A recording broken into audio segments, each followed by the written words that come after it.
Next topic है curve.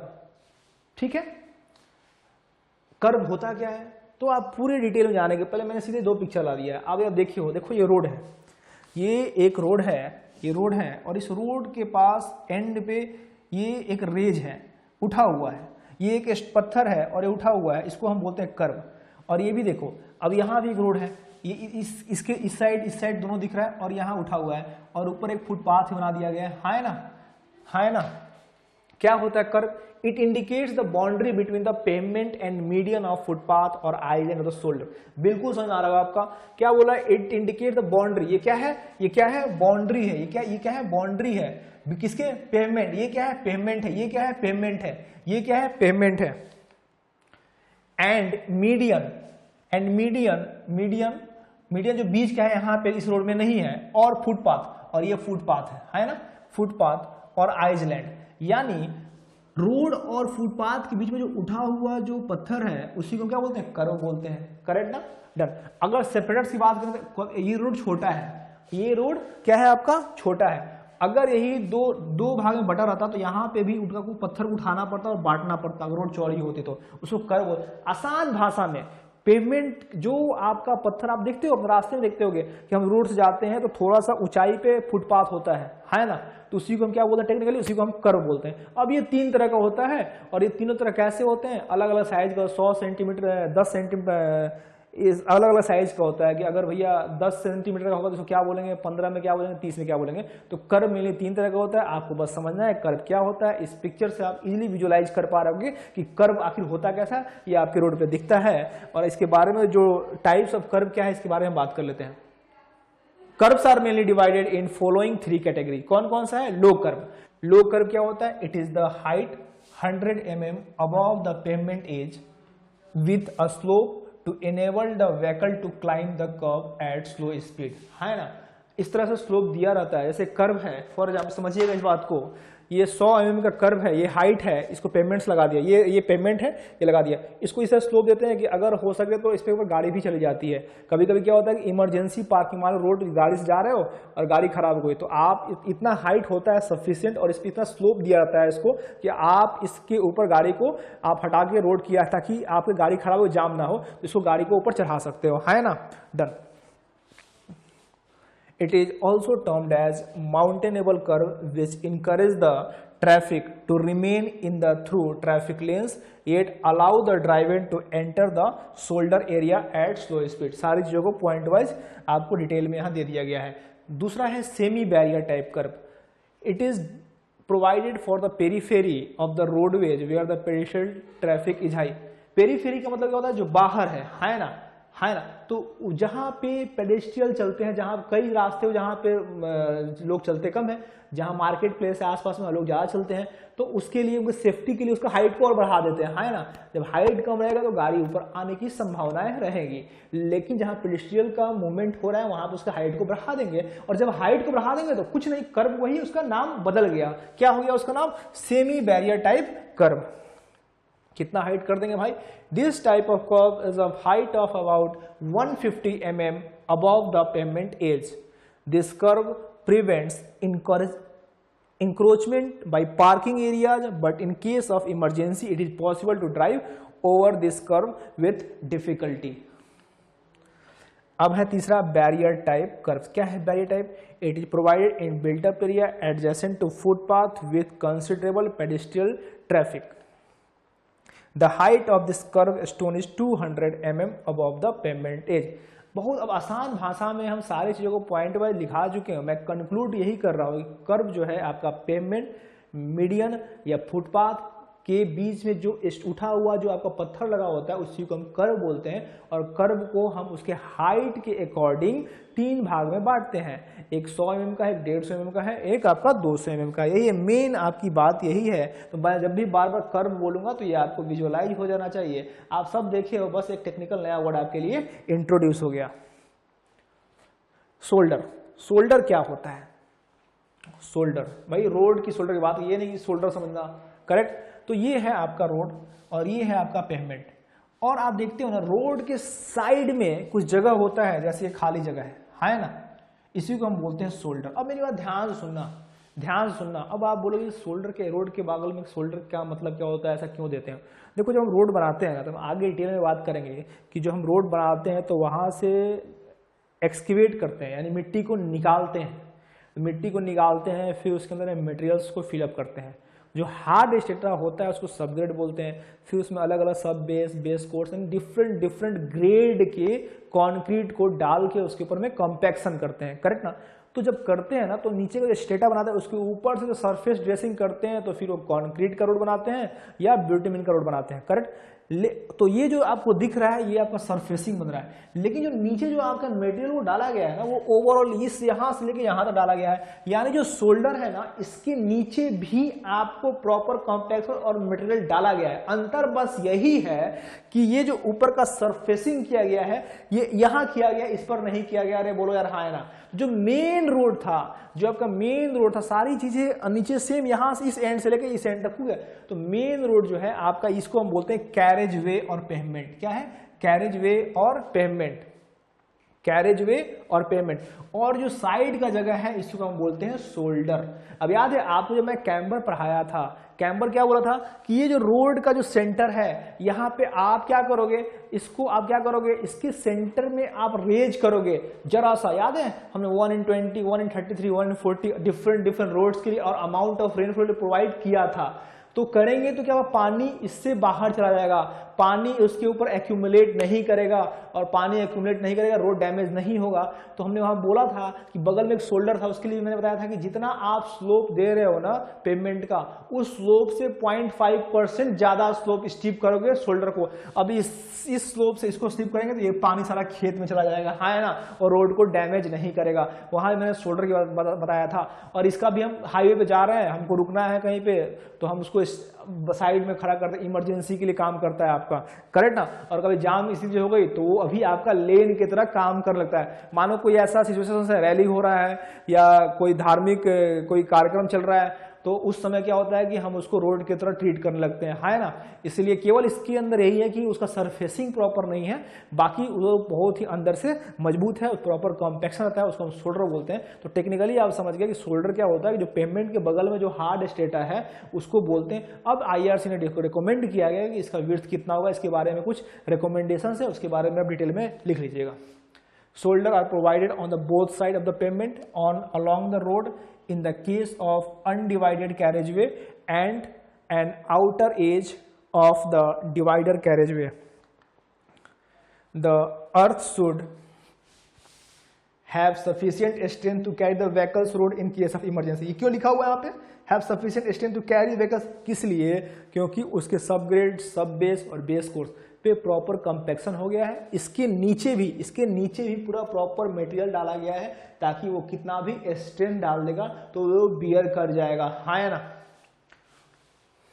The minimum shoulder width as per IRC Indian road congress 2.5 metre, कम से कम 2.5 metre, ज्यादा ज्यादा जितना जगह है दे दो, हाँ ना, जितना जगह दो उतना अच्छा रहेगा। तो कम से कम 2.5 का होना चाहिए। शोल्डर सर्व फॉलोइंग फंक्शन। अब एग्जाम में भी आएगा शोल्डर क्या होता है तो आप लिख दोगे, मिनिमम कितना होगा यही बता दोगे, फिर अब आएगा इसका फंक्शन क्या है, तो सारी बातें बता दिया हूँ, बाकी अब वर्ड्स में लिखा हुआ है, एक बार पढ़ ले रहा हूँ इसको। A point, it imparts structure stability to the pavement. Structure stability की बात किया है, सुनो मेरी बात। जब हम मटेरियल डालें और पेवमेंट है, तो मानो कि ये मेरा रोड है, इस बात को समझिएगा, ये रोड है, ये पेवमेंट है मेरा, ये सामने देखो, ये पेवमेंट है मेरा पूरा, और ये रोड है मेरा, इसको दिखा रहा हूँ पेवमेंट है ना। तो नीचे पूरा ये रोड है और नीचे पूरा पत्थर डाल के पूरा कॉम्पैक्शन किया गया, नीचे मेटल है, पूरा मेटल है, तो इस पर गाड़ी जाती है तो इसको स्ट्रेंथ मिलता है। तो शोल्डर क्या होता है, शोल्डर क्या होता है, इस रोड के बगल का जो स्पेस है ये शोल्डर है ना, हाँ है ना, ये शोल्डर है, ये शोल्डर है। तो इस शोल्डर क्या, ये इसके ऊपर फिनिशिंग है, इसका सरफेस क्या है, फिनिशिंग, इसका सरफेस फिनिशिंग नहीं है, लेकिन स्टेबिलिटी इसलिए प्रोवाइड करेगा कि अगर साइड से दोनों तरफ हम मेटल डालेंगे तो साइड से आपके रोड को स्टेबिलिटी प्रोवाइड करेगा। बारिश आती है तो पानी के कारण कट जाता है रोड, हाँ है ना। तो अगर यहाँ पे पूरा कॉम्पैक्शन है साइड में, इस साइड में है, तो ये दोनों तरफ से आपके रोड को स्टेबिलिटी प्रोवाइड करेगी। इसलिए यहाँ लिखा हुआ है कि it imparts structure stability to the pavement. It increase the capacity and operating speed of payment, आपकी कैपेसिटी को बढ़ा देती है, क्योंकि बोला था कि इमरजेंसी के समय ये लेन की तरह काम करने लगती है। आप यहाँ से गाड़ी ले जा सकते हो क्योंकि ये आपका हार्ड है, तो आराम से आप गाड़ी को ले जा सकते हो।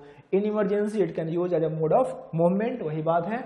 It also impart the service lanes for the vehicles that are disabled. The surface of the shoulder may be rougher than the traffic lanes as so as discourage the vehicles to play over it। play का मतलब move में, तो ये बोला है इसका अंतर बस यही है कि उसका जो सरफेस है, the surface of shoulder may be रफर, वो रफर है ट्रैफिक लेन से, ताकि डिस्करेज किया जाए कि कोई इसके ऊपर में मूवमेंट ना करे, इसलिए हम इसका इमरजेंसी में यूज करते हैं। अब इमरजेंसी ऐसा है तो क्या करें, हमको जाना ही होगा, ठीक है। The colour of the shoulder be different from that of payment so as to distinguish between the two। Road margin, अब हम बात करेंगे रोड मार्जिन का। रोड मार्जिन में डिफरेंट टर्म बोलेंगे, अक्सर हम यूज करते हैं, तो उन सबको एक एक करके समझेंगे। क्या है इसमें, the various elements including in the road margin are guard rails, footpath, driveway, cycle track, parking lane, bus bay, embankment slope. ये कोई नई चीज नहीं है, ये कोई नई चीज नहीं है आपके लिए, ये सब आप जानते हो। बस एक बार आपको ओवरव्यू हो जाएगा और मैं सारे का पिक्चर दिखाऊंगा आपको। देखिए गार्ड रेल क्या होता है, सबको दिख रहा होगा और बहुत अच्छा से विजुअलाइज कर पा रहे हो। These are provided at the edge of the shoulder, then the road is constructed on the field, vehicles are prevented from running of the embankment especially when the height hill is more than 3 metre. देखो अगर road हम simple और planes पे चल रहे हैं तो वहाँ पे गाइड रेल की कोई ज़रूरत नहीं है। जहाँ पे एम्बैंकमेंट मेरा 3 मीटर ज़्यादा है, कहीं कहीं हाइट पे होता है, या खासकर हिली रीजन में, हम तो वहाँ पे हमको गाइडेड देते हैं सेफ्टी के लिए। जहाँ पे हम गाड़ी को घुमाना होता है, मूवमेंट होता है, तो वहाँ अपने सेफ्टी के लिए गार्ड रेल दे देते हैं, है ना, ठीक है। और ये आपको देख रहे हो, आपको पिक्चर से क्लियर हो जाएगा, बाकी आप इसको प्रैक्टिकली देखे भी होंगे, करेक्ट। तो सबसे इंपॉर्टेंट क्या है इसमें कि ये कहाँ देते हैं, तो specially when the height fill is more than 3 metre, और मेनली आपको पहाड़ों पे इसको हर जगह मूवमेंट पे देते हैं, ठीक है। फुटपाथ और साइड वॉक, पिक्चर सामने है, फुटपाथ पे लोग चलते हैं, और देखो रोड है, रोड पे हम हाइट को उठा दिए, यहाँ पे ये कर्व हो गया, कर्व पर फुटपाथ बन गया और इस पे लोग चलते भी हैं, ठीक है। और कभी कभी आप ये रोड के साथ फुटपाथ है और ये आपके पार्कों के अंदर में फुटपाथ है। तो footpath in order to provide safe facility to pedestrian to walk along the road, footpath sidewalk are provided in urban area where pedestrian traffic is comparatively more. It minimum width is required to 1.5 metre and desirable is 2.5। Mainly ये शहरों में करते हैं ताकि road के किनारे जो market हैं, लोग ज़्यादा चलते हैं, तो बीच में आप हाईवे जाता है जब अर्बन रोड में, तो वहाँ पे कोई फुटपाथ की बात नहीं होती है। तो जहाँ पे संभावनाएं हैं वहाँ पे हमको इसको प्रोवाइड करना पड़ता है। ड्राइव वे, आप ड्राइव वे क्या है इस पिक्चर से आप समझोगे। It connects the highway with local commercial establishment like service station, fuel station, restaurant. जब आप हाईवे पे जाते हो ना तो हम खाने के लिए रुकते हैं कि हमको खाना खाना है, रेस्टोरेंट में जाना है, या कुछ पेट्रोल भरवाने हैं, डीजल लेने हैं, या गाड़ी का कुछ सर्विसिंग कराना है, हवा लेना है, ठीक है, या कई जगह रिफ्रेशमेंट के लिए रेस्टोरेंट अलग अलग चीज़ें बना रखे गए हैं, करेक्ट ना। तो मैं इस पिक्चर समझाना चाहता हूँ आपको। ये जो रोड है ना, आपका पिक्चर ये रोड है आपका, आप इस तरह से जा रहे हो, इस रोड से जा रहे हो, फॉर एग्जाम्पल रेस्टोरेंट है, तो उसको कनेक्ट करने के लिए ये रोड बना दिया गया है ना। इस रोड से कनेक्ट करने के लिए अगर आप जा रहे हो, तो अगर आपको खाना खाना है, बैठना है, रेस्टोरेंट है, तो यहाँ चलेगा। ये इस रोड को हम क्या बोलेंगे, ड्राइव वे। जैसे यहाँ देखो कोई सर्विस है, तो ये रोड बना हुआ है यहाँ, इसका मतलब क्या हुआ, ये आपका रोड है, ये आपका रोड है, यहाँ से आप जा रहे हो। लेकिन अगर कोई सर्विस के लिए आपको अलग से रोड बना दिया गया है ना, तो वहाँ जहाँ भी आपको सर्विस होगा, चाहे वो पेट्रोल पंप होगा, चाहे फ्यूल लेना होगा, आपको फ्यूल लेना होगा, या खाना खाना होगा, या आराम करना होगा, तो जहाँ हर जगह 2-3 किलोमीटर 10 किलोमीटर पे इस तरह से चीज़ों को प्रोवाइड करते हैं। और जो रोड उसके लिए निकाला जाता है उसको हम अपना सर्विस लेन बोलते हैं, ठीक है। उसी को हम क्या बोलते हैं, ड्राइव वे बोलते हैं। आई थिंक क्लियर हो गया होगा आपको, और आप इसको देखे भी होंगे। साइकिल ट्रैक, साइकिल, ये लखनऊ का ही फोटो है, साइकिल ट्रैक है। अभी साइकिल के लिए बहुत इंकरेज किया जा रहा है लोगों को, साइकिल चलाइए, हेल्थ के लिए भी अच्छा रहेगा। अगर आप स्कूल जा रहे हो, कॉलेज जा रहे हो, तो साइकिल ट्रैक के। तो हमारे इंडिया में प्रॉपर प्लानिंग नहीं हुआ है, लेकिन आज इंडिया, चंडीगढ़ एक सिटी है जहाँ पे अच्छे खासे साइकिल ट्रैक बने हुए हैं और लखनऊ में से काम हो रहा है, लेकिन इसके लिए लोगों को भी आगे आना पड़ेगा, सरकार से कुछ नहीं होगा। तो साइकिल ट्रैक होगा, स्पेशली ये साइकिल के लिए एक ट्रैक बनाया गया है जो आपको दिख रहा है, ये आपके मेन सिटी में बना हुआ है और ये पार्क में बना हुआ है, ठीक है। Cycle these are the provided in urban area for the safe movement of cycle traffic, the minimum width of required. ये इसलिए साइकिल ट्रैक बनाया गया ना कि लोगों के अंदर में एक डर था कि हम रोड पर जाते हैं और बड़े बड़े गाड़ियाँ चलती हैं तो एक्सीडेंट के चांसेस बन जाएंगे, इसके कारण लोग साइकिल चलाना कम कर दिए थे।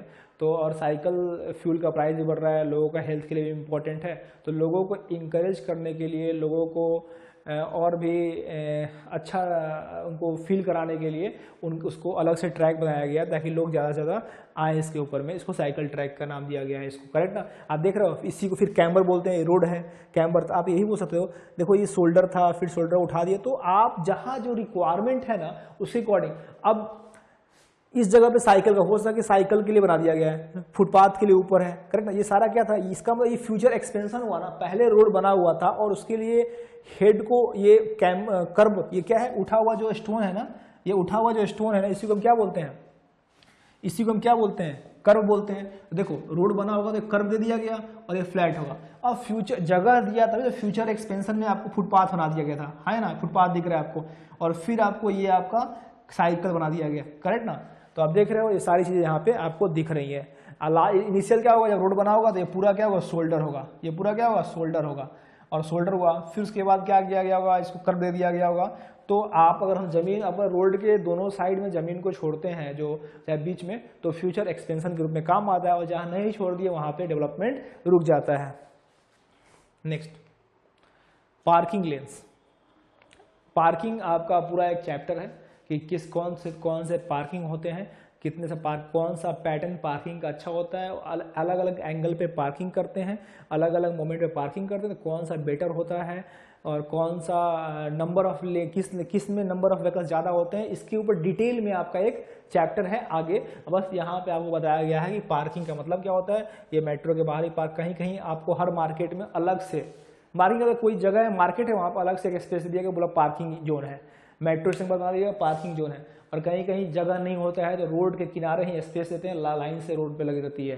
तो इस तरह पार्किंग डिटेल में इसके बारे में बात करेंगे, एंगल पार्किंग क्या होता है, पैदल पार्किंग क्या होता है, और कौन सा बेहतरीन है आपके लिए, आपके मूवमेंट के लिए।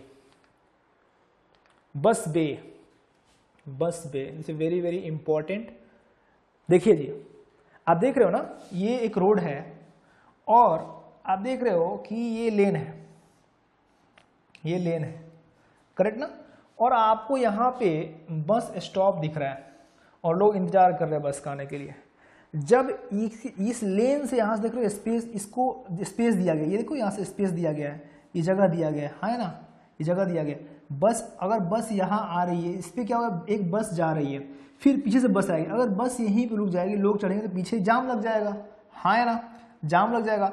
और एक्सीडेंट के भी चांसेस हो जाएंगे कि अगर बस यहाँ रुकी है, लोग यहाँ आएंगे और कोई गाड़ी, और फिर कोई गाड़ी यहाँ पे साइड से चली जाएगी, तो अलग से जहाँ पे बस को रोकना है ना, वहाँ पे एक अंदर जाके स्पेस दिया गया। देखो यहाँ से अंदर बस को, जब ये बस, जिस बस को रुकना होगा ना, तो यहाँ से मूवमेंट करके बस को यहाँ ला देगी, हाँ है ना, सीधे ये प्लेटफॉर्म पे आ जाएगी और पीछे जो गाड़ी आएगा उसके कारण जाम की स्थिति भी उत्पन्न नहीं होगी और लोग बहुत ही सेफ्टी से बस में चले जाएंगे।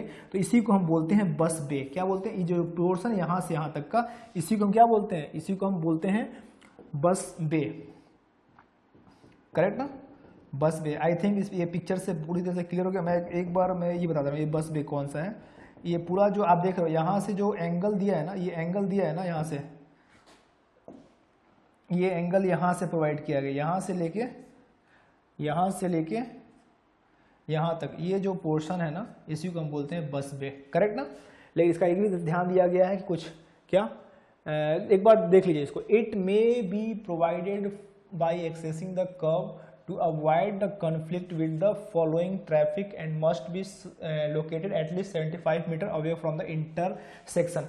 देखो क्या होता है, जब रोड से जाते हैं कई जगह चौराहे होती है, इंटरसेक्शन होती है, तो ये जो बस स्टॉप बनाया हो, जो प्रोवाइड है, ये 75 मीटर का कम से कम आपको उससे दूर होना चाहिए, है ना, यही इसका मतलब हुआ। It is used for safe playing passengers and cargo from बस। ये इसका ये भी है कि पैसेंजर के लिए भी सेफ है और यहाँ पे जाम की स्थिति भी उत्पन्न नहीं होगी। इम्बैकमेंट स्लोप, इम्बैकमेंट क्योंकि हमको मेन पर्पस क्या है, हम भले ही बात करें ड्रेनेज की बात करें, ड्रेनेज का मतलब क्या होगा, लेवल में जो मेरा पूरा सरफेस उसी में रोड रहेगा तो पानी आ जाएंगे, इसीलिए हमेशा हम रोड को थोड़ा सा हाइट पर बनाते हैं, ठीक है। मेनली हाईवे देखते हो आप, इम्बैकमेंट देते हैं, और जहाँ पे पानी ज़्यादा फ्लडी रीजन है या बारिश की पानी ज़्यादा रुक जाती है तो वहाँ तो और हाइट देते हैं, है ना। तो ये बोला गया है, if the payment is constructed for the embankment slope are also provided along the magnitude of 1/3। लेकिन यहाँ पे एक रिकमेंडेशन दिया हुआ है कि 1/3। अब आपको समझना ये है कि 1/3 का मतलब क्या होगा। एम्बैकमेंट का मतलब ये आपका मेन सरफेस है, हाँ है ना, तो ये आपका इसके ऊपर में फिलिंग कर दिए, सॉइल का फिलिंग कर दिए, डन। ये जब सॉइल का फिलिंग किए ना तो 1/3 की बात किया गया, तो ये आपका जो एंगल होगा ना 1/3, करेक्ट। कि अगर मैं यहाँ से 3 मीटर आगे जा रहा हूँ तब मैं एक रेज कर रहा हूँ, इसका मतलब 3 मीटर में आगे जा रहा हूँ, इसका मतलब 3 मीटर में आगे जा रहा हूँ तब 1 मीटर उठ रहा हूँ, ये हुआ। तो इस तरह का आपको रिकमेंडेशन है कि ये नहीं फिलिंग कर दिए आपका ऐसा स्लोप स्टीप हो जाएगा, तो उसका इससे स्टेबिलिटी मिलेगा, और इसके ऊपर में फिर हम आपको रोड बनाते हैं, इसके ऊपर में हम रोड बनाते हैं, करेक्ट, इसके ऊपर में हम रोड बनाते हैं, डन। तो ये आपका रिकमेंडेशन था।